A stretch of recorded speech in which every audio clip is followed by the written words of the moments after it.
On line فن خطابت course class number 13۔ میرے پیارو، آج کی اس نشست میں ہم خطابت کا ذکر کریں گے لیکن قرآن کی زبان سے، یعنی آج کی اس نشست میں ہم قرآن پاک کی وہ آیات مبارکہ اپنی گفتگو کا موضوع بنائیں گے اور ہم انہیں ڈسکس کریں گے کہ جن آیات مبارکہ میں صراحتاً وضاحتاً خطابت کا ذکر موجود ہے۔ سب سے پہلی آیت مبارکہ پارہ نمبر 27 سورہ رحمان، سورہ نمبر 55 اور آیت نمبر ہے 3 اور 4۔ اگر سورہ رحمان کی ابتدا کی جائے تو اللہ پاک فرماتے ہیں الرحمن علم القرآن خلق الانسان علمہ البیان۔ یہ 4 آیات مبارکہ ابتدائی ہیں جو خطابت کے حوالے سے ہماری رہنمائی کرتی ہیں۔ اللہ پاک فرماتے ہیں کہ انسان کو رحمان نے پیدا کیا، علمہ البیان، اور اسے قوت گویائی اور قوت خطابت کا ملکہ عطا فرمایا۔ علمہ البیان، اسے سکھلایا اس نے، یعنی رحمان نے۔ البیان، کیا چیز سکھائی؟ بیان کا ملکہ۔ تو یہاں پر دیکھیں خطابت کا صراحتاً وضاحتاً ذکر موجود ہے، یعنی خطابت اتنی اہمیت کی حامل شے ہے کہ اللہ پاک کی ذات نے نمبر 1 اس کا ذکر قرآن پاک میں فرمایا، اور نمبر 2 اللہ پاک کی ذات نے اسے مقام امتنان میں ذکر کیا۔ مقام امتنان سے مراد کیا ہے کہ اللہ پاک کی ذات نے جو مختلف قسم کے احسانات انسانوں پر فرمائے ہیں، ان میں سے ایک احسان یہ بھی بیان فرمایا کہ اے انسان، ہم نے تجھے قوت گویائی کا ملکہ عطا فرمایا۔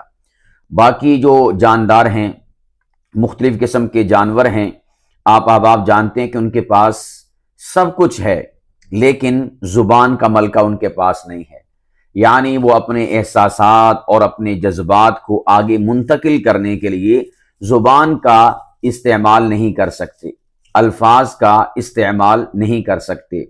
یہ میں اور آپ یعنی انسان ہیں کہ اللہ پاک کی ذات نے ہمیں اپنے احساسات و جذبات کو آگے منتقل کرنے کے لیے زبان اور الفاظ کی طاقت اور قوت عطا فرمائی۔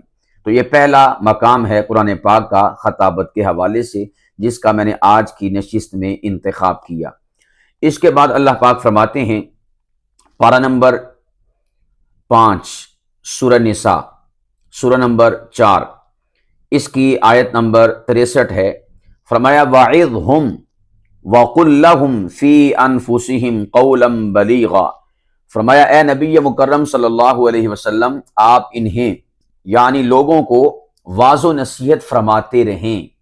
گویا کہ تقریر کرنا، خطابت کرنا، واعظ و نصیحت کرنا، بیان کرنا، اس کا حکم اللہ پاک کی ذات اپنے حبیب مکرم علیہ السلام کو قرآن میں عطا فرما رہے۔ اتنا یہ امپورٹنٹ اور اہم ٹاپک اور ایک اہم ذمہ داری ہے خطابت کرنا کہ اللہ پاک کی ذات اپنے حبیب سے فرماتے ہیں وَعِظْهُمْ۔ یہ عظ جو لفظ ہے اور اللہ پاک کی ذات کا حکم ہے، یہ امر کا صیغہ ہے، واحد مذکر حاضر۔ تو اس میں اللہ پاک کی ذات نے حکم ارشاد فرمایا کہ اے حبیب، ان کو واعظ فرمائیں، ان کو تقریر فرمائیں، ان کو خطابت کے ذریعے سے دین کی بات سمجھائیں۔ اور آگے اللہ پاک کی ذات نے بڑی پیاری گفتگو فرمائی اور اس میں گویا کہ خطابت کا اصول بیان فرمایا۔ وَقُلْ لَهُمْ، فرمایا کہ آپ ان سے کہیے، فی انفسہم، فرمایا ان کے بارے میں، ان سے کہیے ان کے بارے میں۔ اب یہاں پر ایک بات جو ہمیں خطابت کے حوالے سے یاد رکھنی چاہیے، اب یہ نہ ہو کہ مجمع دیہاتیوں کا ہو اور ہم باتیں شہریوں کی کرتے رہیں، مجمع وکلاء اور ججز کا ہو، وہاں پر ہم قانون شریعت کو بتانے سمجھانے کے بجائے کسی اور ٹاپک، کسی اور عنوان کو چھیڑ کے بیٹھ جائیں، تجارت کو چھیڑ کر بیٹھ جائیں۔ جیسا مجمع ہے آپ نے اس مجمع سے ان کے بارے میں گفتگو کرنی ہے۔ کتنا خوبصورت یہ اصول اللہ پاک کی ذات نے قرآن پاک کے اس مقام پر ہمیں عطا فرمایا۔ نبی پاک علیہ السلام کے توسط سے وَقُلْ لَهُمْ، اور ان سے کہیے اور ان سے خطاب فرمائیے، ان سے گفتگو فرمائیے فی انفسہم، ان کے بارے میں۔ اگر عورتیں ہیں تو عورتوں میں گفتگو کیجئے ان کے بارے میں، اگر بچے ہیں بچوں میں گفتگو کیجئے ان کے بارے میں، جوان ہیں نیو جنریشن ہے آپ ان سے محو گفتگو ہوئیے ان کے بارے میں، اسی طرح بوڑھے ہیں تو بوڑھوں سے مخاطب ہوئیے ان کے بارے میں۔ تو گویا کہ موقع محل کی مناسبت سے جیسا مجمع، جیسے سامعین، جیسی سامعات، ویسی آپ نے گفتگو کرنی ہے، یعنی جو سامنے بیٹھے ہوئے ہیں آپ نے ان کے مطابق گفتگو کرنی ہے۔ ہم میں سے آج کے زمانے میں اکثر و بیشتر جو خطباء ہیں جو بہت بڑی غلطی کرتے ہیں، وہ غلطی یہ ہے کہ ہم آج کے زمانے میں موجود بسنے اور جینے والے انسان کو آج کے احوال کے حوالے سے ایڈریس نہیں کرتے، بلکہ ہم ماضی کی باتیں کرتے رہتے ہیں، فرعون نے یہ کیا، فرعون نے وہ کیا، وہ بھی کیجئے، لیکن اس کے ساتھ ساتھ آج کے زمانے میں جو فرعون اس روئے ارض پر بستے ہیں، رہتے ہیں، ظلم کرتے ہیں، جبر کرتے ہیں، آپ ان کو بھی اپنی گفتگو کا موضوع سخن بنائیے۔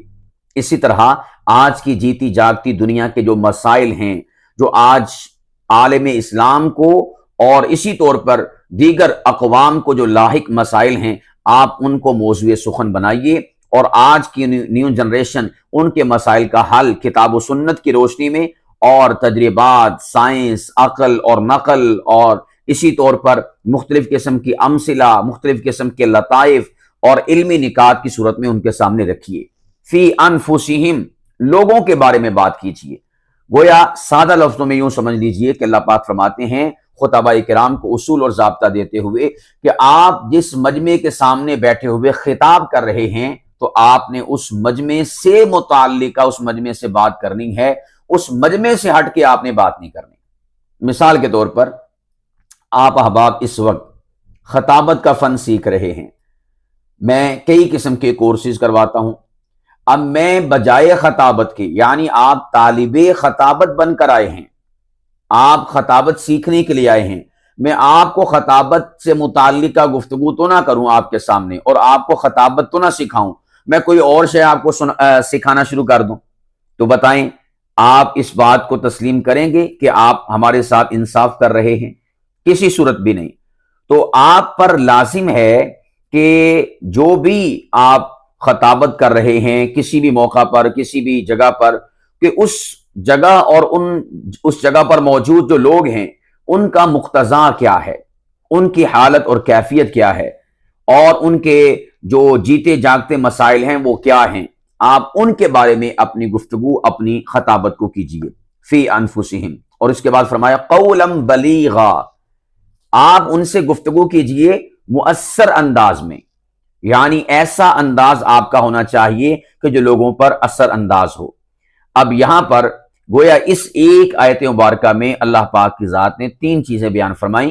نمبر ایک، خطابت کی اہمیت، کہ اللہ پاک کی ذات خود حکم دے رہے ہیں رسول پاک صلی اللہ علیہ وسلم کو کہ آپ ان سے واعظ فرمائیں، خطابت کریں۔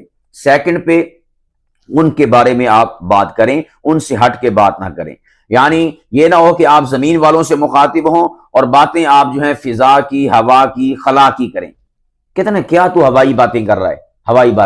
ہوائی باتیں وہ ہوتی ہیں کہ جو سامنے مجمع بیٹھا ہوا ہے آپ ان سے متعلقہ بات نہ کریں، جس میں ان کو انٹرسٹ ہے، جس میں ان کو دلچسپی ہے، جو ان کی ضروریات ہیں، جو ان کے مسائل ہیں، جو ان کے ساتھ لاحق ان کی متعلقہ چیزیں ہیں، آپ ان کو موضوع گفتگو نہ بنائیں، آپ موضوع سخن نہ بنائیں، بلکہ آپ اس سے ہٹ کر کسی اور شے کو ڈسکس کرنا شروع کر دیں۔ اسے کہتے ہیں خلائی باتیں، اسے کہتے ہیں ہوائی باتیں۔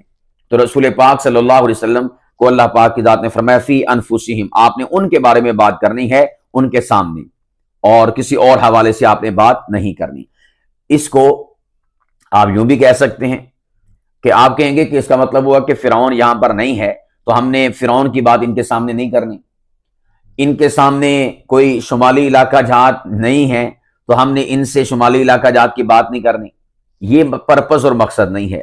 مقصد یہ ہے کہ جو آپ کے سامنے آڈینس بیٹھی ہے، سامعین بیٹھے ہیں، ناظرین بیٹھے ہیں، شرکاء بیٹھے ہیں، جو آپ سے سماع کرنے کے لیے آپ کے پاس آئے ہیں، آپ احباب نے ان لوگوں سے جو شے ان کو فائدہ دے سکتی ہے، جو شے ان کے لیے فائدہ مند ثابت ہو سکتی ہے، جس شے سے ان کی روحانی اور اسی طور پر علمی اور دینی اور فکری لحاظ سے تربیت ہو سکتی ہے، آپ نے ہر وہ بات ان کے سامنے پیش کرنی ہے، ان کے تقاضے کے مطابق، ان کی ضرورت کے مطابق۔ تو یہ اس کا پرپز اور مقصد ہے۔ اس کے بعد جو فرمایا تیسرا اہم پوائنٹ، قولا بلیغا، کہ آپ ان سے مؤثر گفتگو کریں، یعنی آپ کی گفتگو ایسی ہونی چاہیے۔ اس مؤثر گفتگو کو آپ کہیں گے کہ تاثیر والی گفتگو، تو میں آپ کو سمجھا دیتا ہوں اس سے مراد کیا ہے۔ اس سے مراد ہے، دیکھیں اللہ پاک کی ذات نے لفظ استعمال فرمایا بلیغا، ایسی گفتگو کہ جو ان تک پہنچے، وہ گفتگو آپ نے کرنی ہے۔ اب کون سی گفتگو ان تک پہنچے گی؟ وہ گفتگو ان تک پہنچے گی ان کے سماعتوں اور اس کے ذریعے سے دل اور دماغ انسان کا جو باتوں کو کیپچر کرتا ہے اور اس کے مطابق آگے لائحہ عمل تیار کرتا ہے، وہ گفتگو ان تک پہنچے گی کہ جس گفتگو کا ذہن ان کا متقاضی ہے، ذہنی سطح جو ان کی اس گفتگو کو حاصل کرنے کے لیے آمادہ ہے، وہ گفتگو ان تک پہنچے گی۔ اب مثال میں آپ کے سامنے دیتا ہوں، آپ کے سامنے دیہاتی بیٹھے ہوئے ہیں، پینڈو بیٹھے ہوئے ہیں، یا اسی طور پر کم ذہن لوگ بیٹھے ہوئے ہیں۔ پینڈو ہونا، دیہاتی ہونا، سب سے پہلی بات تو یہ یاد رکھیں، یہ کوئی عیب نہیں ہے۔ مختلف قسم کے شعبے ہیں زندگی کے، اور مختلف قسم کی سوسائٹیاں ہیں ہمارے معاشرے کے اندر، ان میں سے ایک سوسائٹی دیہاتی ہونا بھی ہے۔ ممکن ہے کہ دیہاتی ہمارے شہریوں کو بے وقوف سمجھتے ہوں، جس طرح ہمارے شہری دیہاتیوں کو بے وقوف سمجھتے ہیں۔ تو بھئی یہ جو میں نے پینڈو یا دیہاتی کہا، یہ کوئی بے وقوف ہونے کے حوالے سے یا جاہل ہونے کے حوالے سے نہیں کہا، یہ میں نے مختلف قسم کے جو ہمارے سامنے مجمع ہوتے ہیں اس حوالے سے میں نے آپ کے سامنے اس کا ذکر کیا ہے۔ تو آپ کے سامنے مجمع بیٹھا ہے دیہاتیوں کا، آپ کے سامنے مجمع بیٹھا ہے پینڈوؤں کا، آپ کے سامنے بیٹھے ہوئے کسان۔ تو اب آپ ان کے سامنے باتیں کریں سائنس کی، آپ ان کے سامنے باتیں کریں فلسفے کی، آپ ان کے سامنے باتیں کریں کیمسٹری کی، آپ ان کے سامنے باتیں کریں بایو کی، آپ ان کے سامنے باتیں کریں تاریخ کی اور حوالہ جات کی کہ فلاں دور میں یہ ہوا تھا، فلاں دور میں یہ ہوا تھا۔ تو یہ قول بلیغ نہیں ہے، یہ بات ان تک پہنچے گی نہیں۔ یہاں تک تو پہنچے گی، لیکن انسان کا جو ذہن ہے اور انسان کا جو دل ہے، وہاں تک یہ بات نہیں پہنچے گی۔ اس سے قول بلیغ سے مراد یہ ہے کہ آپ ان سے وہ والی گفتگو کریں گے کہ جس گفتگو کا ان کو فائدہ ہو۔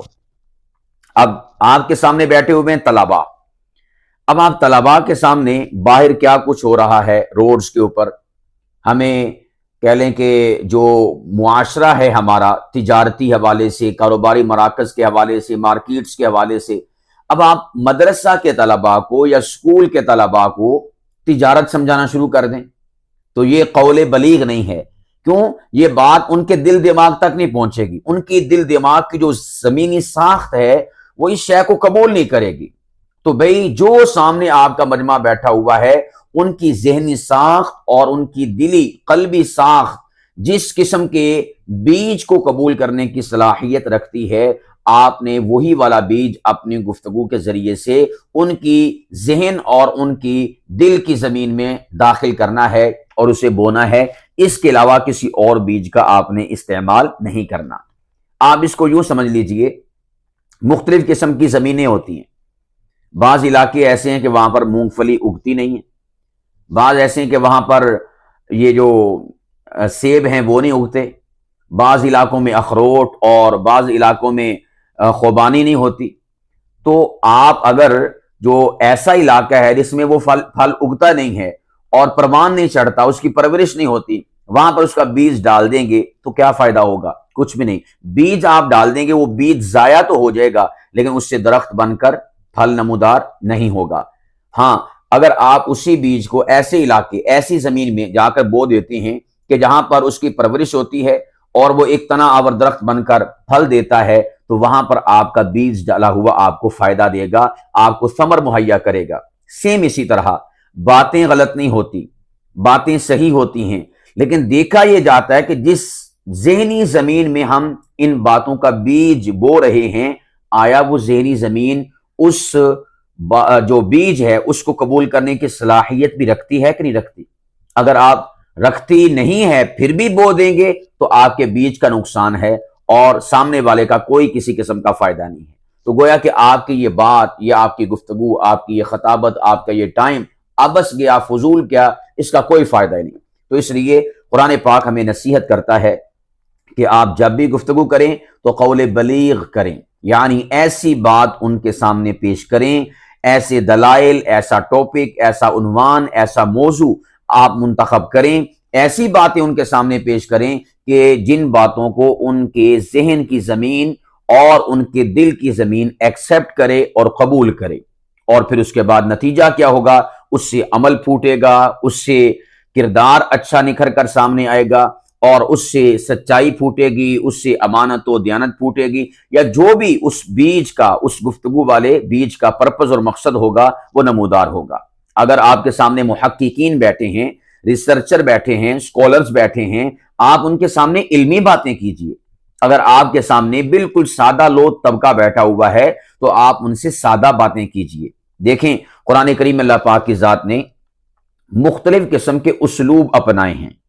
قرآن کریم اللہ پاک فرماتے ہیں اَأَنْتُمْ تَزْرَعُونَهُ أَمْ نَحْنُ الزَّارِعُونَ، پارہ نمبر 27 سورہ واقعہ اور سورہ نمبر 56 اور سیکنڈ لاسٹ رکوع میں اللہ پاک نے فرمایا کہ یہ جو تم بیج ڈال کے آتے ہو زمین میں، تو اس بیج سے کھیتیاں تم اگاتے ہو یا ہم اگاتے ہیں؟ یہ اللہ پاک کی ذات کن سے مخاطب ہیں؟ مارکیٹس والوں سے، تاجروں سے مخاطب ہیں؟ نہیں، اللہ پاک کی ذات اس موقع پر کسانوں سے مخاطب ہے، دیہاتیوں سے مخاطب ہے۔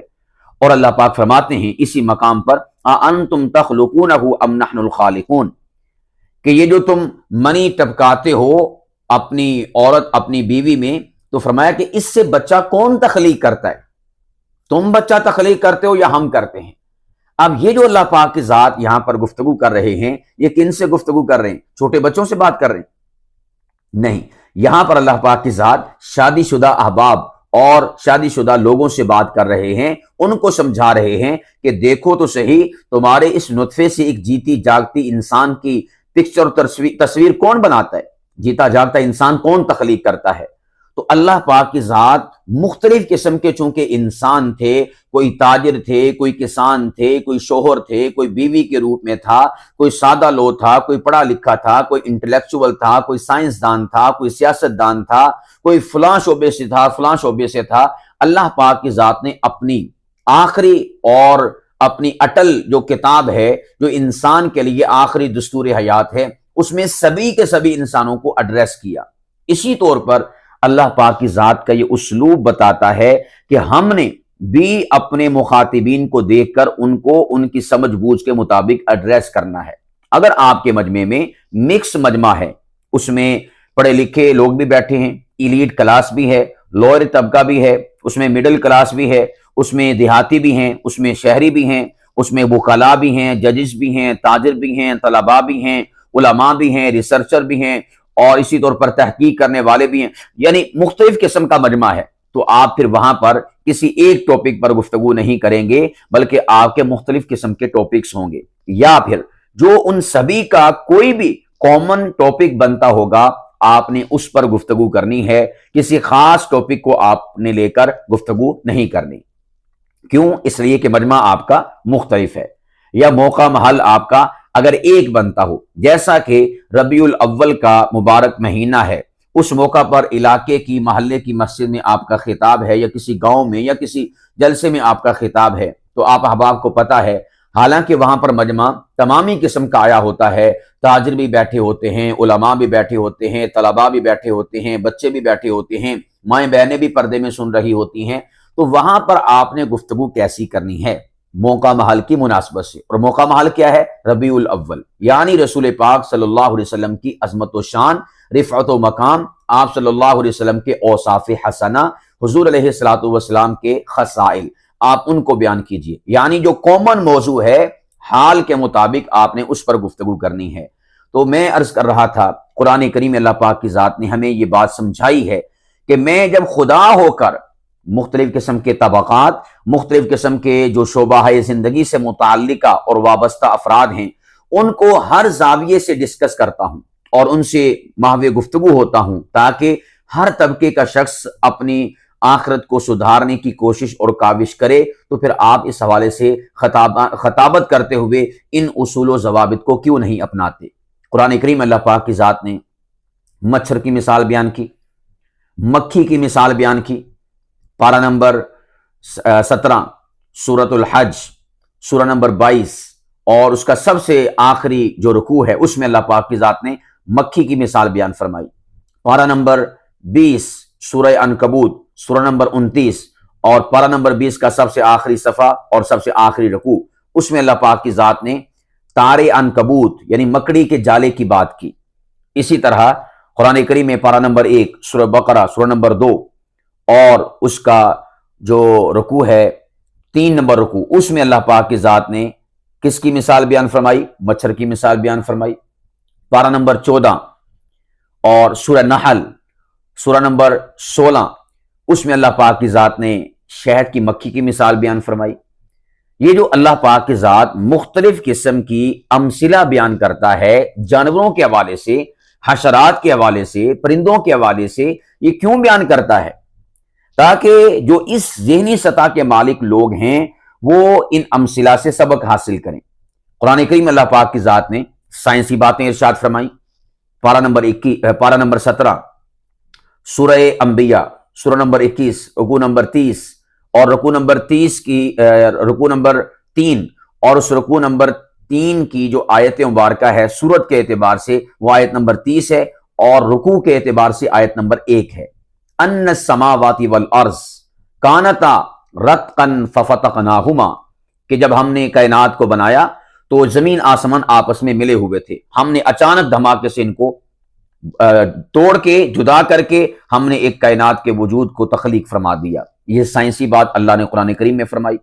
اسی مقام پر اللہ پاک فرماتے ہیں وَجَعَلْنَا مِنَ الْمَاءِ كُلَّ شَيْءٍ حَيٍّ، ہم نے کائنات کی ہر شے کو پانی کے ذریعے سے نمو اور حیات عطا فرمائی۔ یہ سائنسی بات اللہ پاک فرما رہے ہیں۔ قرآن کریم میں اللہ پاک فرماتے ہیں پارہ نمبر 27 سورہ حدید، سورہ نمبر 57 اور اس کا سیکنڈ لاسٹ رکوع، وَأَنزَلْنَا الْحَدِيدَ، اور ہم نے لوہے کو نازل فرمایا، یعنی لوہا اس زمین کے پروڈکٹ اور مصنوع نہیں ہے، ہم نے کسی اور جگہ سے اس کو زمین پر شفٹ کیا ہے۔ یہ سائنسی بات ہے، اللہ نے قرآن کریم میں بیان فرمائی تاکہ سائنسدانوں کو ایڈریس کیا جا سکے۔ تو قرآن پاک میں اللہ پاک کی ذات نے ہر شعبہ ہائے زندگی سے متعلقہ افراد اور احباب کو ایڈریس کیا ہے، گویا کہ اللہ پاک کی ذات کا یہ اسلوب بتاتا ہے کہ آپ یعنی خطبہ جیسا آپ کا مجمع ہو، جیسے آپ کے سامعین یا سامعات ہوں، آپ نے ان کی ذہنی سطح کے مطابق ان کے پیشے، ان کے شعبے سے متعلقہ جو بھی ان کی کارکردگی ہے اور وہ جس بھی شعبے سے متعلقہ ہیں، آپ نے اسی حوالے سے ان کو ایڈریس کرنا ہے، کیونکہ مقصد ہوتا ہے اپنی بات کو پہنچانا۔ قول بلیغ وہی ہوگا نا کہ جو بات پہنچے گی، جو قول پہنچے گا۔ اگر آپ کا قول، آپ کا بول، آپ کی بات، آپ کا نظریہ، آپ کی سوچ، آپ کی فکر، آپ کا کاز، آپ کا مشن، آپ کا عقیدہ وہ اگلے بندے تک پہنچ ہی نہ پائے تو گویا کہ یہ قول بلیغ نہیں ہے، آپ اپنی بات پہنچانے میں ناکام ثابت ہوئے۔ میرے پیارو، ہم جو علماء اور خطباء ہیں ان کو چونکہ ہر ایک شعبہ ہے زندگی سے وابستہ افراد کا سامنا ہوتا ہے، اس لیے ہمیں اس حوالے سے سب سے زیادہ اپنے آپ کو تیار کرنا چاہیے۔ میں یہاں پر آپ کو بتانا چاہوں گا کہ جو ہمارا طبقہ ہے نا علماء کا، خطباء کا، ان کی بہت بڑی ذمہ داری، یعنی ان کا جو میدان ہے نا، میدان وہ بہت وسیع ہے، محدود نہیں ہے۔ اب جس طرح مختلف قسم کے لیکچرارز ہوتے ہیں یونیورسٹیز کے اندر، جو جس شعبے کا لیکچرار ہے بس اس نے اسی سے متعلقہ گفتگو کرنی ہے، اس سے زیادہ اس کی ریسرچ اور تحقیق نہیں ہے۔ اگر کوئی ریاضی کا ہے اس نے ریاضی پہ بات کرنی ہے، انگلش کا ہے انگلش پہ بات کرے گا، اردو ادب کا ہے اردو پہ بات کرے گا، عربی ادب کا ہے تو عربی ادب پر بات کرے گا، بس دیٹس آل، اس کا کام ختم۔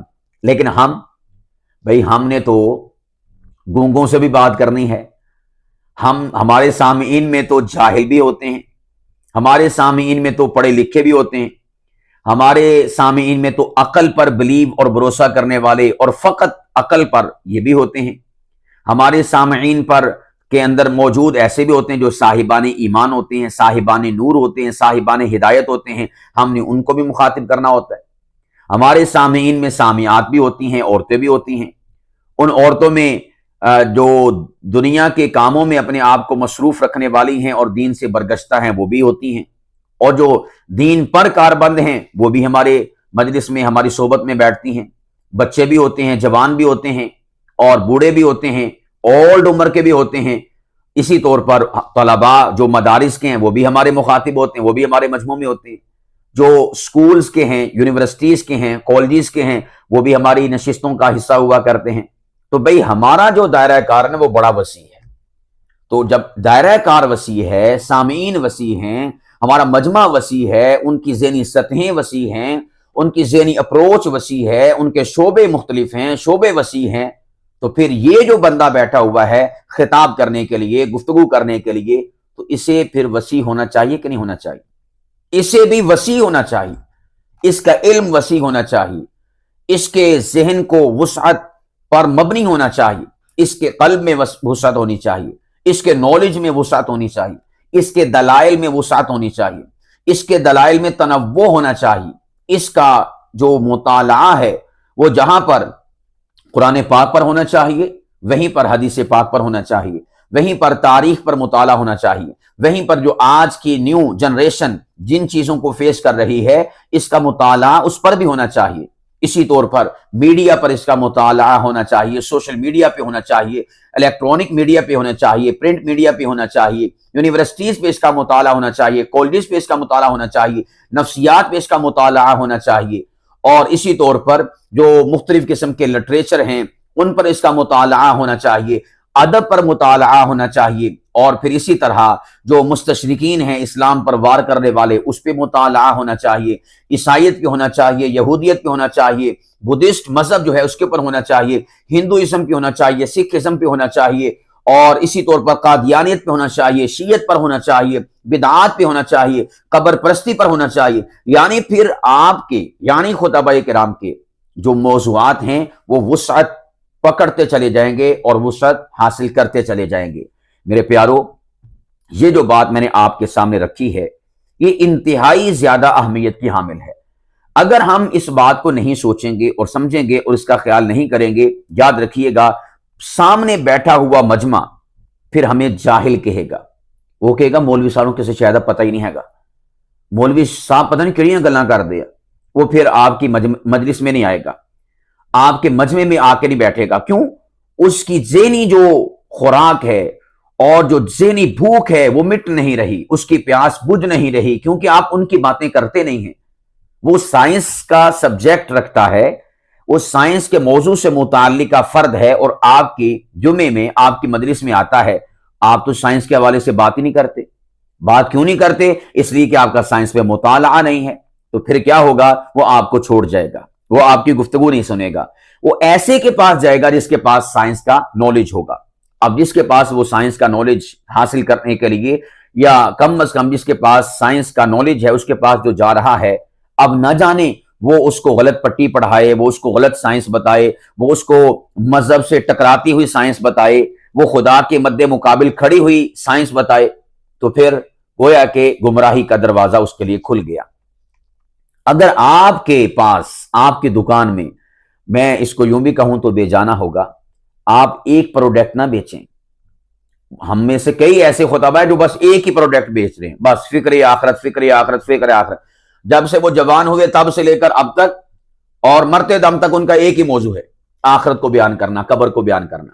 میرے پیارو، آپ کی دکان پرچون کی دکان ہونی چاہیے، اور آپ کی دکان کریانہ سٹور ہونا چاہیے۔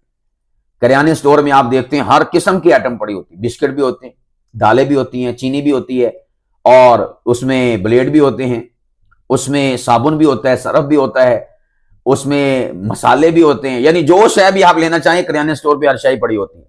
تو بھئی خطیبو، آپ کو کریانہ سٹور بننا ہے جہاں سے ہر قسم کی پروڈکٹ اور مصنوع آنے والے کو ملے، یا آج کی جدید زبان میں کہہ سکتے ہیں کہ آپ کا مال ہونا چاہیے، مال، جس کو ہم اپنی زبان میں کہیں گے مال، انگلش میں کہتے ہیں نا مال، یعنی جس طرح، یا یوں کہہ رہے کہ مارٹ ہونا چاہیے، ہمارا امتیاز مارٹ ہے، اسی طور پر ایس بی سٹور ہے، سٹور آپ کا ہونا چاہیے کہ جس سٹور پر سبھی کی سبھی چیزیں اویلیبل ہوں، موجود ہوں۔ کئی قسم کے سٹور ایسے ہیں، کئی قسم کی جگہیں ایسی ہیں، کئی قسم کی جو شاپنگ مال اور ہال ہیں وہ ایسے ہیں کہ وہاں پر جب انسان داخل ہوتا ہے تو ریکوں پر ہر قسم کا سامان پڑا ہوتا ہے۔ یہ ریک کس چیز کا ہے جی؟ یہ دالوں کا ہے۔ یہ ریک کس چیز کا ہے جی؟ یہ کتابوں کا ہے۔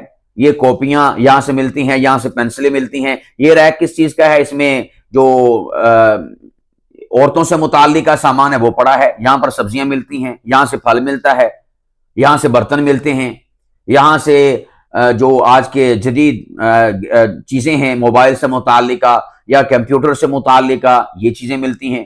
یعنی اس مارٹ کے اندر ساری کی ساری چیزیں اویلیبل ہوتی ہیں۔ اس سٹور میں جو بھی آپ خریدنے جائیں گے آپ کو وہاں سے میسر آئے گا، یعنی آپ کی ہر ضرورت اس ایک سٹور سے پوری ہوتی ہے۔ تو آپ بھی علم کا، نالج کا، فن کا، دلائل کا سٹور بن جائیں۔ آپ کے اس سٹور سے ہر قسم کی شے ملنی چاہیے۔ جیسا بندہ آپ کے مجمع میں آ کے بیٹھے، آپ کے اس مجمع میں آنے والے فرد کو آپ کے اس سٹور سے ہر قسم کی شے وافر مقدار میں مل جائے۔ آپ کو ایسا بننا ہے۔ اگر کوئی عقل پرست آیا ہے، وہ قرآن پاک کے دلائل کو نہیں مانتا، تو نو ٹینشن، آپ کے اس سٹور میں عقلی دلائل اتنے وافر مقدار میں ہونے چاہیے کہ وہ جب آپ کے پاس آئے تو وہ عقلی دلائل وافر مقدار میں لے کر جائے۔ یہ نہ ہو کہ آپ عقلی دلائل پیش ہی نہ کر سکیں، آپ کے پاس مال ہی شارٹ ہو، آپ کے پاس مال ہو ہی نہ۔ اسی طور پر اگر دیہاتی شخص آیا ہے تو آپ کے پاس اس سٹور میں ایسے ایسے دلائل، ایسی ایسی باتیں، ایسے ایسے واقعات ہونے چاہیے، ایسی امثلہ، ایسی حقیقتیں، ایسے تجربات، ایسے مشاہدات، ایسی کائنات کی سچائیاں ہونی چاہیے کہ وہ جو آیا ہوا شخص ہے، سادہ، پینڈو، دیہاتی، وہ بھی آپ کے اس سٹور سے کچھ نہ کچھ خرید کے جائے، کچھ نہ کچھ حاصل کر کے جائے۔ بچے بیٹھے ہیں تو بچوں سے متعلقہ سامان آپ کے پاس ہونا چاہیے۔ آپ کے پاس معاذ اور معوذ ہونے چاہیے۔ آپ جانتے ہیں نا، حضرت عبد الرحمن بن عوف جنگ کے موقع پر ایک سائڈ پہ معاذ، دوسری پر معوذ، کم عمر بچے۔ وہ فرماتے ہیں کہ میں حیران پریشان اور تھا کہ اب یہ جنگ میں میری مدد کیا کریں گے، چھوٹے چھوٹے بچے۔ تو ان بچوں نے کہا تھا کہ چچا جان مجھے بتاؤ تو صحیح کہ ابو جہل کون ہے؟ سنا ہے کہ وہ محمد عربی صلی اللہ علیہ وسلم کو گالیاں دیتا ہے۔ تو عبد الرحمن بن عوف کہتے ہیں میں نے یوں کر کے اشارہ کیا کہ وہ گھوڑے پہ کھڑا ہے اور صفیں درست کروا رہا ہے۔ تو روایات میں آتا ہے کہ معاذ اور معوذ، ابھی عبد الرحمن بن عوف کی یہ اٹھی ہوئی انگلی اور ہاتھ اور بازو نیچے نہیں آیا تھا، وہ جٹ شاہین کی طرح لپکے اور ان دونوں بھائیوں نے، معاذ اور معوذ نے، ابو جہل کے گھوڑے پر ایک نے وار کیا اور دوسرے نے ابو جہل پر وار کر دیا۔ یہ چھوٹی عمر کے بچے تھے۔ چھوٹی عمر کے جو بچے آپ کے پاس بیٹھے ہوئے نا، ان کے لیے، ان کو نصیحت دینے کے لیے آپ کے پاس معاذ اور معوذ بھی ہونے چاہیے۔ نصیحت دینے کے لیے عبداللہ ابن عباس جیسا بھی ہونا چاہیے، جو رسول پاک علیہ الصلوۃ والسلام کے زمانے میں تقریباً 10 سال کی عمر رکھتا تھا۔ آپ کے پاس حسن اور حسین کا بچپنا بھی ہونا چاہیے بچوں کو ایڈریس کرنے کے لیے۔ اور آپ کے پاس اگر مالدار بیٹھے ہیں، پیسے والے بیٹھے ہیں، اور ڈالر والے بیٹھے ہیں، ریال والے بیٹھے ہیں، پاؤنڈ والے بیٹھے ہیں، اور بینک والے بیٹھے ہیں، بینک بیلنس والے بیٹھے ہوئے ہیں، تو آپ کے پاس عثمان غنی کی سخاوت، ان کی مالداری، عبد الرحمن بن عوف کا مال، اور اسی طرح کبار کئی صحابہ کرام، ان کے واقعات، ان کے قصص، ان کی زندگی آپ کے پاس ہونی چاہیے۔ ان مالداروں کو آپ ان کے مال کے حوالے سے دین کی بات دے کر ان کو رخصت کریں اور روانہ کریں۔ اگر آپ کی مجلس میں، نشست میں عورتیں بیٹھی ہیں تو آپ کے پاس مال آپ کے سٹور پر ہونا چاہیے۔ سیدہ امی عائشہ الصدیقہ رضی اللہ تعالیٰ عنہ کے اوصاف، ان کے خصائل، خنسا کا، خولا کا، حضرت سیدہ خدیجہ کا، سیدہ اماں فاطمہ الزہرا رضی اللہ تعالیٰ عنہا کا، اور دیگر صحابیات کا عمل اور کردار، یہ آپ کے پاس ہونا چاہیے۔ آپ ان کو اپنے سٹور پر جب وہ آئیں، علمی سٹور پر، تو آپ یہ والے پروڈکٹس ان کو دے کر روانہ کریں۔ اسی طور پر مدرسہ کے طلبہ ہیں تو آپ کے پاس ابو ہریرہ ہونا چاہیے، اصحاب صفہ کا چبوترا ہونا چاہیے۔ اور ابو ہریرہ جو بیچارہ بھوک کی وجہ سے گر پڑتا تھا اور لوگ سمجھتے تھے اسے مرگی کا دورہ پڑ گیا ہے، اور گردن پہ پاؤں رکھ رکھ کر اس کے مرگی کے دورے ختم کرتے تھے۔ ابو ہریرہ فرماتے ہیں اللہ کی قسم مجھے مرگی کا دورہ نہیں پڑتا تھا، بلکہ مجھے بھوک نے ستایا ہوتا تھا، میں علم دین کے حصول کے لیے بھوکا رہا کرتا تھا۔ تو آپ کے پاس یہ والا بھی مال ہونا چاہیے۔ تو میرے پیارو، اپنے علم کو، اپنے نالج کو وسعت دیجئے، اپنے مطالعے کو بڑھائیے، کتب کا مطالعہ کیجئے، انسانوں کا مطالعہ کیجئے، اور اسی طور پر جو ہماری باہر کی لائف، باہر کی زندگی ہے اس کا مطالعہ کیجئے، جدیدیت کا مطالعہ کیجئے، قدیمیت کا مطالعہ کیجئے، اپنوں کا مطالعہ کیجئے، بیگانوں کا مطالعہ کیجئے۔ اتنی آپ اپنے مطالعہ میں وسعت پیدا کر لیں کہ کوئی بھی شخص آپ کی مجلس اور نشست میں آئے وہ خالی ہاتھ نہ لوٹے، بلکہ وہ آپ کے اس سٹور پر آ کر علم کو، نالج کو حاصل کر کے اور کچھ نہ کچھ اپنے پاس جو سٹور کر کے، محفوظ کر کے وہ آپ کی مجلس سے رخصت ہو۔ یہ ہے قول بلیغ، یعنی ایسی بات کہ جو ہر بندے کی ذہنی سطح پر پہنچے اور وہ ذہنی سطح اس کو قبول کرے۔ اس اصول کو ہم نے اپنانا ہے اور اپنے لیے لازم گرداننا ہے۔ اب میں اور آپ اس حوالے سے اپنی کتابیں ان کا انتخاب کریں، جو صاحبان مطالعہ ہیں، حاملان کتب ہیں، ان سے مشورہ کر کے آپ پوچھیں کہ ہم کون کون سی کتابوں کا مطالعہ کریں، کیسی کیسی کتابیں ہوتی ہیں۔ اسی طرح جو اور اس کی راہیں بنتی ہیں اس حوالے سے آپ اپنے مطالعے کو وسعت دیتے چلے جائیں اور سٹڈی کرتے چلے جائیں، پڑھتے چلے جائیں، تجربات کو بڑھاتے چلے جائیں۔ انشاءاللہ آپ ایسی شخصیت بن جائیں گے جس کو ہم اپنے مدرسے کی زبان میں اور اپنے نصاب کی زبان میں جامع معنی کہتے ہیں، یعنی ایک خطیب کو ہر اعتبار سے جامع معنی ہونا چاہیے۔ اللہ سبحانہ و تعالی ہمیں علمی اعتبار سے اور دلائل کے اعتبار سے جامع معنی بننے کی توفیق عطا فرمائے۔